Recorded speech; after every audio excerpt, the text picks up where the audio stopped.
прошло достаточно динамично, очень интересные были доклады в этом году. Вы знаете, можно что определить для себя.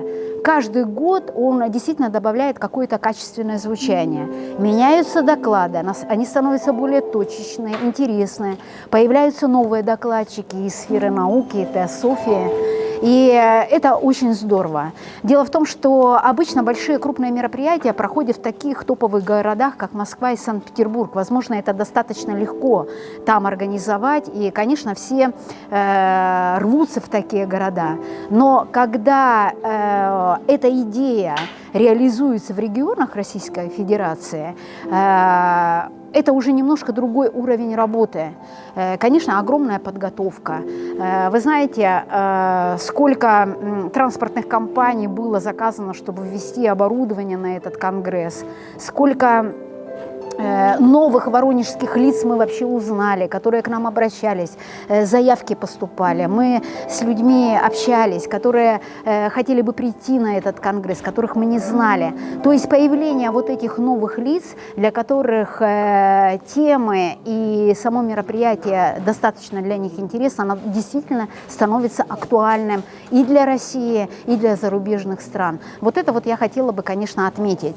Что еще все больше и больше узнается на этих конгрессах, что без изучения тайной доктрины любое выступление, оно теряет как бы вот это вот сияние чистой грани.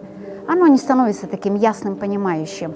И даже люди, которые не изучали тайную доктрину, наши знаменитые ученые, которые приезжают, в конце концов, они соглашаются с этим. То есть приходит то время, реально то время, которое было предсказано Еленой Ивановной Рерих, Еленой Петровной Блаватской, что придет время, когда наука повернется лицом к теософии. И мы в это время сейчас с вами проживаем.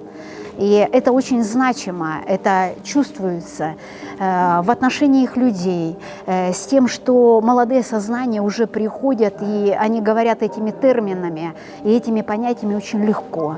Люди, которые где-то когда-то только слышали, они восхищены, что настолько можно просто и торжественно доносить. И вот это вот общее единение, оно даже чувствовалось в пространстве онлайн. Вы знаете, насколько тяжело было технически вообще это сделать, чтобы это случилось, вся прямая трансляция. Я уже рассказывала о подготовке Конгресса, что в Zoom у нас работало несколько групп, были выделены 2 канала, английский, русский отдельно и так далее.